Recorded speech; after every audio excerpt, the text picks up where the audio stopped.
BNP সরকার অসাম্প্রদায়িক সরকার। আমরা সকল ধর্মকে সম্মান করি। আজকে এই যে তোমরা এখানে জড়ো হয়েছেন, তাই না? রথযাত্রা, এই রথযাত্রা সম্বন্ধে আমাদের জানা আছে না? জানেন কিছু?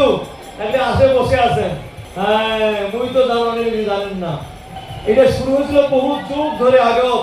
এখনো ভারতের উড়িষ্যা রাজ্যে সেখানে লক্ষ লক্ষ মানুষ সেখানে সমবেত হয় এবং রথযাত্রায় সেই যে রথ চলবে, সেখানে রশিদে রথ টানবে, ওই রথ ধরে যে টানবে, যে মনোবাসনা নিয়ে শুরু করবে রথ টানা, তার সেই মনোবাসনা ভগবান পূর্ণ করে। সেই হিসেবে তারা সেই ভারতবর্ষে উড়িষ্যায় লক্ষ লক্ষ মানুষ সেখানে সমবেত হয়।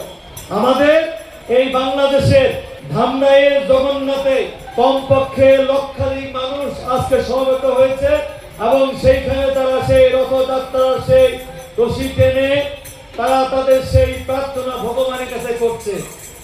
আমি জানি এই পঞ্চগড়ে যারা এসেছেন, এইখানে আপনারা সবাই সেই মনোবাসনা পূরণ করার জন্য এসেছেন।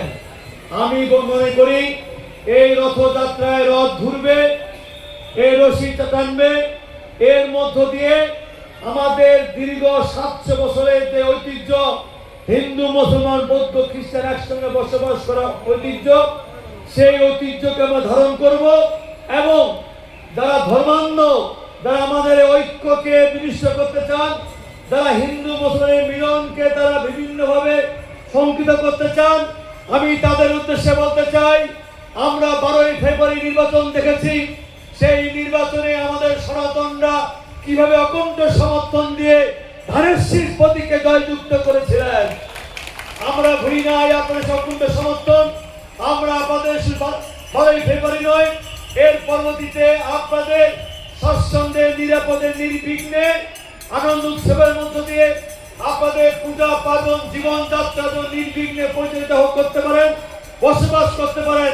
সেই ক্ষেত্রে বিএনপি সরকার, তারেক রহমানের সরকার সার্বক্ষণিকভাবে আপনাদের পাশে থাকবে ইনশাআল্লাহ। আজকে শুধু আমি রবীন্দ্রনাথ ঠাকুরের একটি কবিতা দুটি লাইন বলে আমি আমার বক্তব্য শেষ করব। আমাদের কবি কাজী নজরুল ইসলাম বলেছিলেন, মোরা এক বৃন্তে দুটি কুসুম, হিন্দু মুসলমান, মুসলিম তার নয়ন মণি, হিন্দু তার প্রাণ। এই যে আমাদের হিন্দু মুসলমানের মিলন, আমাদের কবি কাজী নজরুল ইসলাম বলেছিলেন। আমি আশা করব এবং আপনারা আমাদের এই সরকারের প্রতি আশ্বস্ত রাখবেন।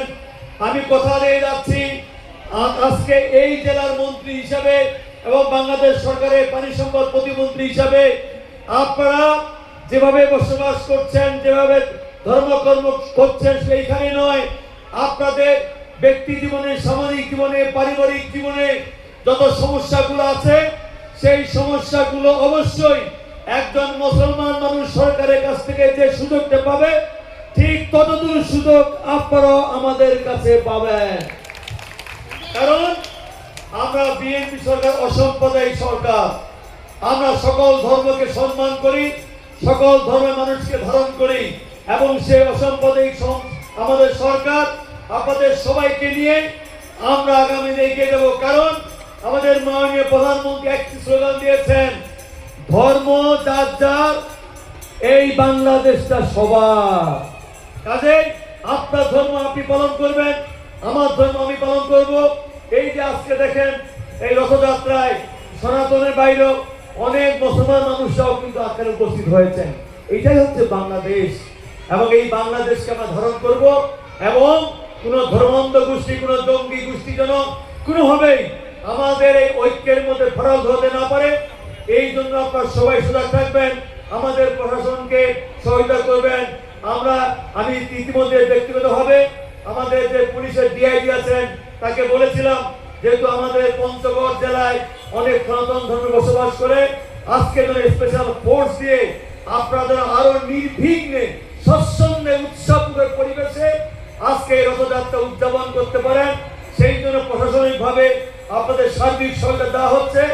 আপনারা বিশ্বাস রাখবেন, ইনশাআল্লাহ আগামী দিনে এই বাংলাদেশের বৈষম্য বাংলাদেশ, এই বাংলাদেশে হিন্দু মুসলমান বৌদ্ধ খ্রিস্টান বসবাস করে বাংলাদেশ, সেই ঐক্যটা নিয়েই আগামী দিনে এগিয়ে যে বাংলাদেশকে পৃথিবীর মানচিত্রে একটি অসাম্প্রদায়িক একটি আমরা রাষ্ট্র গড়ে তুলব, যেখানে পৃথিবীর মানচিত্রে আমরা সবাই সমাদৃত হব।